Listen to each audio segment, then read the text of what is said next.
All right, we made it to Epcot. We're going to head into the World Showcase. We're going to eat at, hopefully we're going to aim for 4, potentially only 3 EPCOT Festival booths. Booths, that's the word, not boots, booths. All right, we are bringing the spinner to the EPCOT Festivals. We're going to spin for 4 booths. We're going to see if we have enough stomach room for all of them. But let's see what the first booth is going to be. It refused to spin. There we go. Let's see. Oh. Ooh! Macatizers! Yay! That was one of the ones I really wanted to do, so that worked out really well. It's the mac and cheese booth. Yes, Macatizers is the mac and cheese booth of the festival. It's one of the brand new booths for this year. And to find it, you're going to want to head inside Communicore. Yes, I'm asking you to acknowledge that Communicore exists. Just work with me here. Alright, so like I said, we are at Macatizers. This is the mac and cheese booth. It is brand new to this year, modified from Mac and Eats, but with this name and this menu, it is brand new to this festival. So we got 4 mac and cheeses from here. So we have the traditional mac and cheese, the Impossible Chili, the cheesesteak mac and cheese, and the truffle mac and cheese. So these all look so good. We're going to start things off the traditional way. We're trying the traditional mac and cheese with herbed panko. All right, we're going to start with the traditional mac and cheese. This looks really good. Let's see.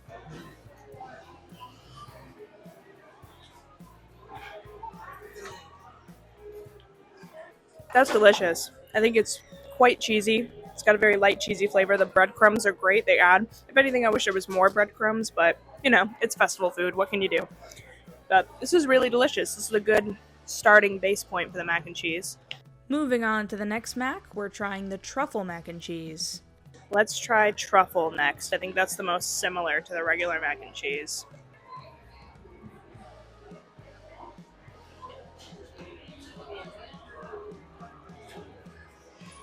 This one's really good. It's got more of a richer flavor, which I like quite a bit. I think it's got more flavor than the regular one, which again, I like quite a bit. Out of these two, I think truffle is winning. Truffle flavor, I'm not so sure. It's just a really good mac and cheese. Really solid.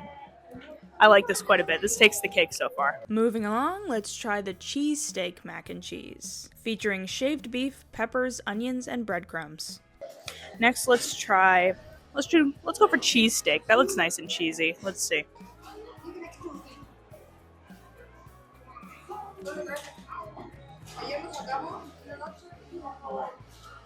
I really like that one. I would say it's the cheesiest so far. That cheesesteak flavor really comes through, and the toppings are really good with it. And I really like how cheesy it is. The flavors on that are so good. These are great. I feel like I'm saying the same thing about all of them. They just keep getting cheesier and cheesier. And lastly, we've got the Impossible Chili Cheese Mac and Cheese with Impossible Chili, sour cream, and cheddar. But is this one plant-based? I think this one is a plant-based chili. So let's see how we like this.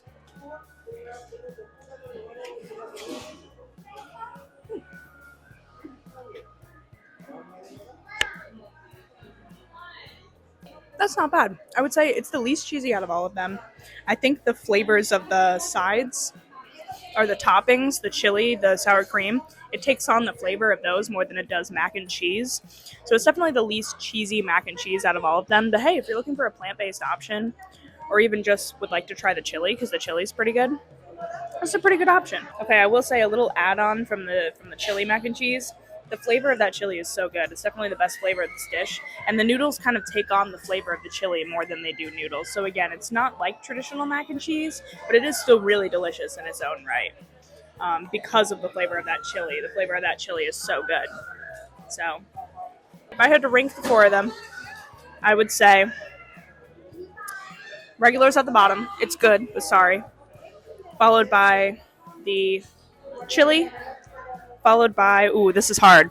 I think it's truffle and then cheesesteak. I just can't get over how cheesy this one is. So, this booth is great. It's really solid. It's really hard, but possible to mess up mac and cheese, and this booth did not mess up mac and cheese. 4 really, really solid mac and cheese dishes. Each very unique from the last. I really, really like this booth. I can't decide if I'm going to be ranking the booths, but if I am, this one gets a perfect 5 out of 5. This is excellent, excellent booth, and I highly recommend it to anybody who likes mac or cheese or both. As for the ranking, it's the only booth on the board so far, so it's number 1. All right, let's see what booth number 2 is gonna be. Booth number 2, hoping for Japan? Okay, it is, oh, that's really close, I don't know which one that is. Germany. I don't really even know what Germany has on their menu. That's gonna be a surprise for me. We'll find out. So it goes without saying that the Germany booth is the German booth. You can find it in the World Showcase right before the Germany pavilion if you're entering from the Mexico side. If you're going from the Canada side, you're gonna have to walk past the Germany pavilion to get to it. I forgot to film an intro to the Germany booth, so that's my bad, but we do have the food from the Germany booth. There are 3 dishes, only one of which is new to me. I've had 2 out of the 3 of these dishes before, and I've enjoyed them, so hopefully I still enjoy them.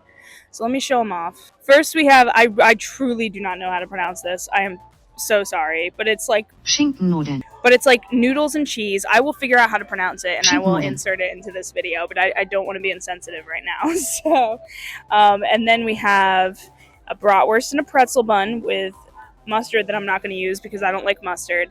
And then we have an apple strudel. So this is the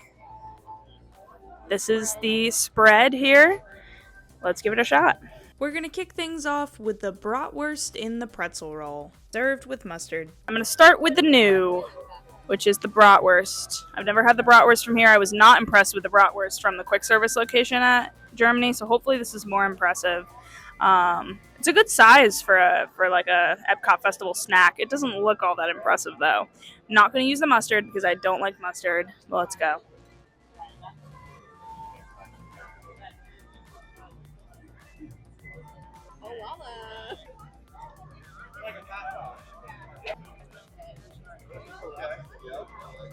I mean, it's okay. It's a little dry. Which is why it took me so long to chew it. It took me like 300 years. It is a little dry, which I know the mustard would probably help a little bit, but I'm sorry, I don't like mustard. But it is dry. That's its big problem. The flavor of the brat isn't bad. There's not a lot of flavor coming from the pretzel bun. It is mostly just like, it's not the driest bun I've ever had. We all know that, but it is a teeny tiny bit dry. I don't know that I'm overly impressed with that one. Sorry. Next up, we're gonna try the Schinkennudeln. Did I say that right? This is a pasta gratin with ham, onions, and cheese. All right, next, let's try this thing. But I've had it before, so.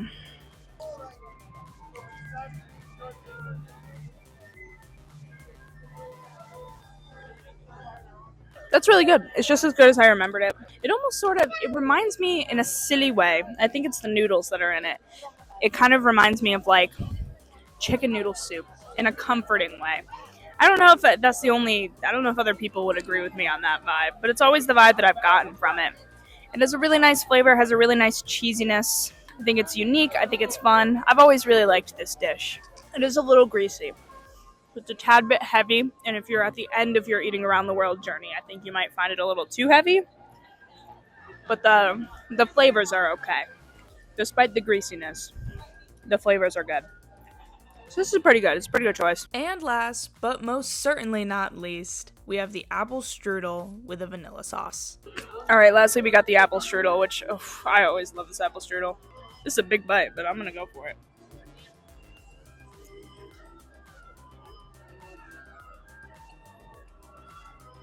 Oh, baby. Dude, that's just so good. I'm a big fan of like apple pie and like that filling there, like just warm apple filling.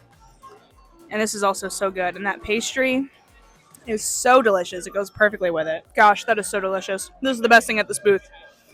By far. If you only come to this booth for one thing, let it be this. I'm not messing around. This is so good. From an apple fan and apple pie fan. It's just so tasty. I love it. All right, so when it comes to Germany, I think it's a mixed bag. The strudel is by far the best part. The savory ones aren't quite as good, but, you know, I think that they'd have their fans amongst people who like the food more. Not bad by any means, just not perfect, especially not for, like, my preference of food. You know, apple strudels are right up my alley, but the other two, not so much. I still think it is a really good booth. If that's the kind of food that you're searching for, you're gonna find something really fun. Tragically, I'm just a sucker for some mac and cheese, so I do have to put the Germany booth below Macatizers. Let's see what pick number 3 is. I'm kind of hoping for Japan. Japan's menu looked pretty good, but we'll see. Let's see. Okay, it is. Oh no! Flavors from Fire. Isn't that the spicy one? That's the spicy one. That might go poorly for me, but who knows? I might discover something really cool. All right, we haven't headed into the showcase quite yet because next up we are hitting up Flavors of Fire. Flavors from Fire. Whoops. I made a mistake when I landed on it. I thought it was like the spicy booth. Turns out it's just like a grill booth. So that's my bad. I think in a different festival they have one that has a bunch of spicy stuff. At least I thought. Or maybe one in the festivals past. But for this one, this shouldn't be spicy stuff. All the stuff on the menu actually looks pretty good. And this is one I never would have thought. I don't think I ever would have stopped here if I weren't spinning the wheel. So hopefully we can find something fun and cool and unique. So yes, as I just said, I'm a dummy. The fire in Flavors from Fire does not represent spicy, it represents the grill. It's not spicy food here, it's grilled food. Just like Macatizers, this booth is also located outside of the World Showcase. It's gonna be across from one of the Creations entrances, the one that's next to the Wally Playground. Alright, so we got the food from Flavors of Fire, we got 2 burgers. We got the food from Flavors of Fire. We got we got the food from Flavors from Fire. 3rd time's the charm. We got 2 burgers and some corned beef here, but let me show you what we got on the menu. All right, we got the Steakhouse Blended Burger. I think this one looks like the Steakhouse Blended Burger. And then it's the Impossible Montreal Style Slider, probably. And then this is smoked corned beef. So looks yummy. Let's give them a try. First off, let's try the Steakhouse Blended Burger. This is a wild mushroom slider with truffle brie cheese fondue, arugula, and truffle potato chips. Alright, I'm gonna try the real burger. What I assume is the real burger first. I think there's like mushrooms on this. So, truffle? Ooh, more truffle. So let's see, it looks good. One side looks better than the other, but we'll see. Let's see.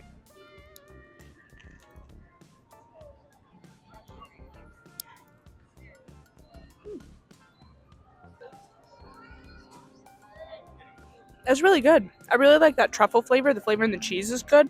I think there is mushrooms because I can taste like a hint of like mushroom in there. It has a really good flavor. I think it's a really juicy patty. Good job on this first burger. This is really good. Other than the portion size, but you know, it's festival food. So you're going to have a whole bunch of food. So the portion size becomes a pro in that situation. So this is really good. Moving on, next we got the Impossible Montreal Style Burger. This features impossible meat with cheddar cheese and tomato jam.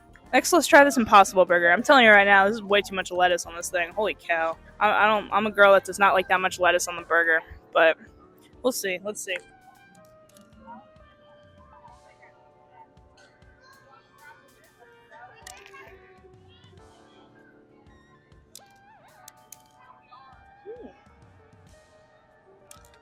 Yeah.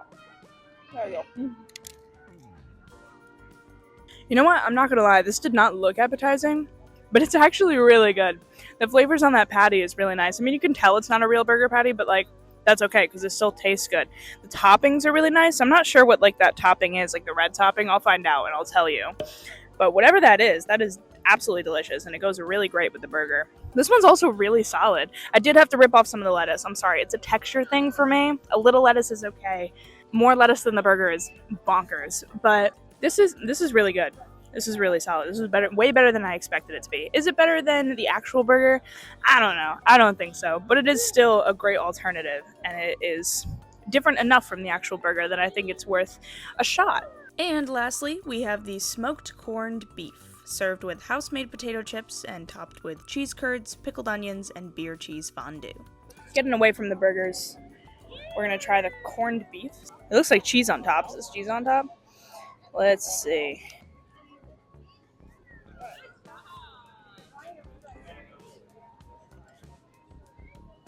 Oh, baby. Bro, that is so good. How is that so good? The flavor on the beef is great.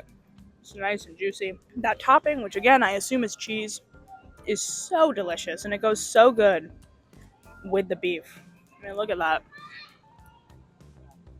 That's a heavenly bite right there. I didn't think I was going to like this as much as I thought I did. I'm normally not like a corned beef girl, but this is really good. And served with some chips. Got some of the corned beef on that.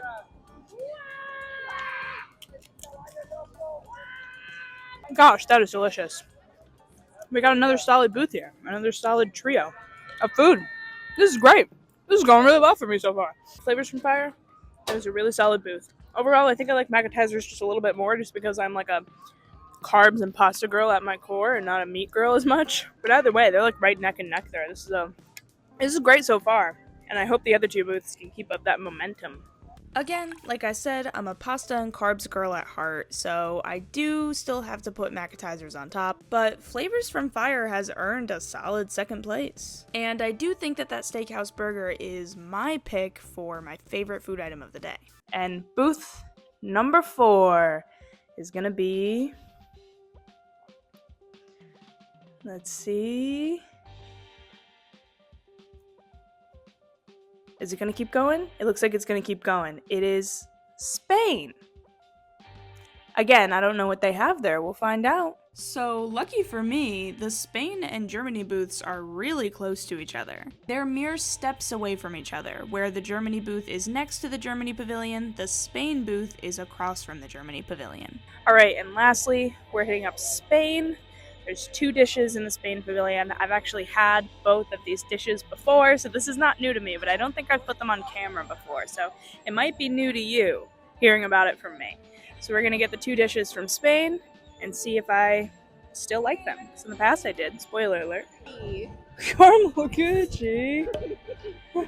Alright, so we got the food from the Spain booth. They changed presentation on both of them. So here we have the paella that I believe changed what seafood is in it. And then there's also the charcuterie that changed presentation. It used to be in a cup and now it's on a plate. So that's fun. Let's start with the Spanish charcuterie. This features jamón, manchego, and pan con tomate. Alright, let's start with the charcuterie. Again, this used to be in a cup, so like the cheese used to be in squares and everything. So let's try this bread. I don't know what the heck is on it, but let's see.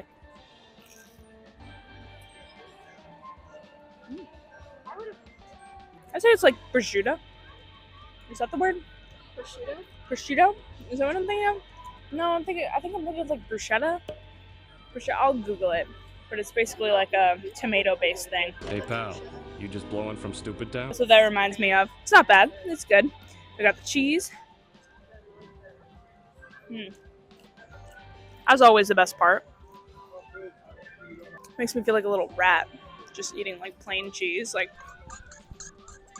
And then, what's this? Prosciutto. Oh, brother, this guy stinks! Yeah, that one's not for me. I'm not a prosciutto fan. It's always too salty for me. And there's no exception with it this time. Yeah, it's just very salty. I think the cheese is definitely my favorite part. I think I liked it better in the presentation before. Something about, like, taking the bites of the cubed cheese with, like, the smaller elements just made it feel tastier. Not that this isn't good, but I don't know. I don't typically like the ham, which means I'm only going to eat these 2. And I just wish I could mix them a little bit. Easier, like I could with the cup. So I missed the old presentation, but nevertheless, it's still the same basic principle. And our last food item of the day is going to be the paella negra. This is squid ink rice with shrimp, scallops, and octopus with a garlic aioli. Alright, now for the paella. Listen, I'm going to be real. Presentation's kind of lacking on this one. What the heck is this? There's like barely any rice in there. And it just doesn't look cooked very, very fun. What is that? Well, flavor-wise, it's pretty okay, even if it looks kind of rough. Let's try a shrimp. It's pretty okay shrimp. I don't think it's anything special. It's not bad. And then there's also some little scallops in here. I love scallops. Yeah, those scallops are good. Those are tasty. And then, I've never had octopus before. This is a new thing for me. Oh, the rice has squid ink in it. Okay. Let's try some octopus for the first time. Ooh, that That gets slimy. As you chew that, that gets slimy. So not a bad dish. I think the rice tastes better than it looks, certainly. And all the seafood is pretty okay. I don't think it shines quite as bright as some of the other things that I've had today, but it's certainly not a bad bet if you're in the mood for something seafood, because everything is pretty okay. Alright, my final thoughts on Spain. I do think that it is the weakest of the booths that I tried today. It's not that the food from there is bad, I just think it was the least impressive.